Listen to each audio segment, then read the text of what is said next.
عزیزان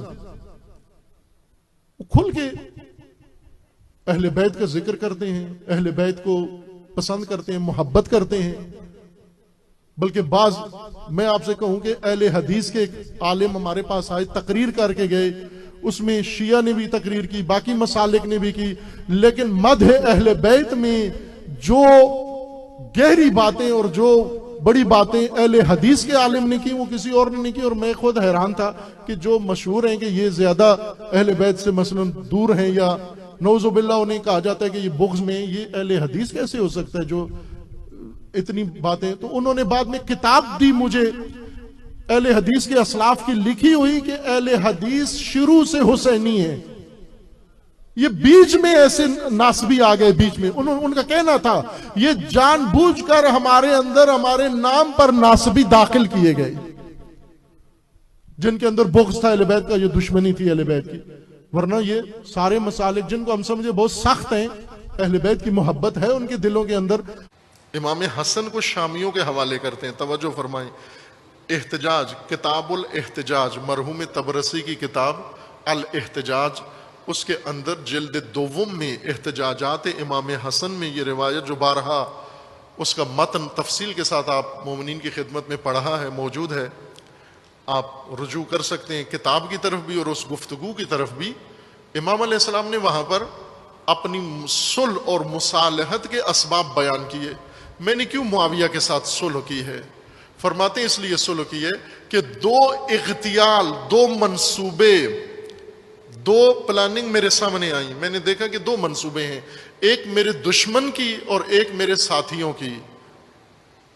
ہا اولا، وہ ہا اولا کہہ کر میں نے کئی عرصے تک سینسر کر کے یہ روایت پڑھی ہے. عزیزان ایک عرصے تک سینسر کر کے یہ روایت پڑھی ہے. بعد میں خود میرے اپنے ضمیر نے ملامت کی کہ کس لیے سینسر کر رہے ہو، کس کے ڈر سے کر رہے ہو، کس کے خوف سے کر رہے ہو. پھر پوری روایت پڑھ دی بغیر سینسر کے. جیسی امام حسن نے فرمائی تھی ویسی کئی دفعہ پڑھی ہے وہ روایت. وہ جملہ کیا تھا؟ یہیں پر اس روایت میں تھا ہا اولا. ہا اولا سے آگے جرت نہیں ہو رہی تھی پہلے مجھے پڑھنے کے لیے، لیکن پھر پڑھ دی وہ روایت. وہ کیا تھی؟ ہا اولا الذین یقولون انہم شیعتنا، یہ سب جو کہتے پھرتے ہیں کہ یہ میرے شیعہ ہیں.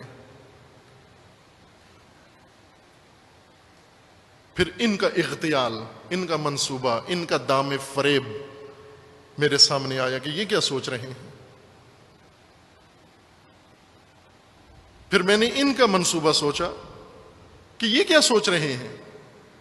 دونوں کا جب میں نے رکھ کے پرکھا، موازنہ کیا، اپنے دشمنوں کا اور اپنے شیعوں کے دونوں کے منصوبے دیکھے، تو مجھے دشمن کا منصوبہ بہتر نظر آیا. کیوں؟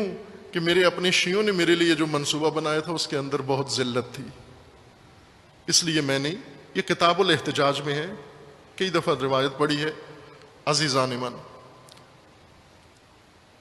وہ کیا منصوبہ تھا کہ ہم امام حسن علیہ السلام کو پکڑ کے گرفتار کر کے رسیوں میں باندھ کے شامیوں کے حوالے کر کے معاوضہ لے لیتے ہیں، اس کے بدلے میں غنیمت لے لیتے ہیں، مال غنیمت لیتے تھے، امام فروشی کرتے ہیں. اس سے آگے تو ہمارے پاس اور کوئی راستہ، ہمیں کوئی چیز متاع نہیں ہے بیچنے کے لیے. ہمارے پاس جنگ تو ہونی نہیں ہے، مال غنیمت ملنا نہیں ہے، شام کی طرف سے بھی کوئی ہمیں آفر نہیں ہوئی. آخری اب یہ اپنا لشکر بھی لوگوں نے لوٹ لیا، اس میں بھی کچھ نہیں بچا. آخری متاع ہمارے پاس یہی بچا ہے کہ امام کو دشمن کے حوالے کر کے اس کا معاوضہ لے لیں. یہ کن لوگوں نے کیا؟ یہ تاریخ میں وضاحت کے ساتھ لکھا ہوا ہے، بہت دو ٹوک میں. تاریخ نے سینسر نہیں کیا، وضاحت کے ساتھ لکھا ہوا ہے. آسان ترین کتاب میں آپ کی خدمت میں عرض کرتا ہوں، بہت ساری تاریخ کی ساری کتابوں میں لکھا ہوا ہے. منتہی الاعمال مرحوم محدث قمی کی کتاب ہے، اس کے اندر انہوں نے کھول کے لکھا ہے. البتہ جنہوں نے لکھا ہے ساتھ پھر توجیہ بھی کی ہے، اس کی تعویل بھی کی ہے، اس کو اوپر پردہ ڈالنے کی بھی کوشش کی ہے. لیکن اصل مطلب بھی لکھ دیا، نام بھی لکھ دیا، طبقہ بھی لکھ دیا، گروہ بھی لکھ دیا۔ وہ کون سے کوفی شیعہ تھے جنہوں نے امام حسین کو فروخت کرنے کا نعوذ باللہ منصوبہ بنایا تھا؟ امام نے فرمایا جب میں نے یہ دونوں دیکھے تو دشمن کا منصوبہ یہ تھا کہ مجھ سے اقتدار چھین لے۔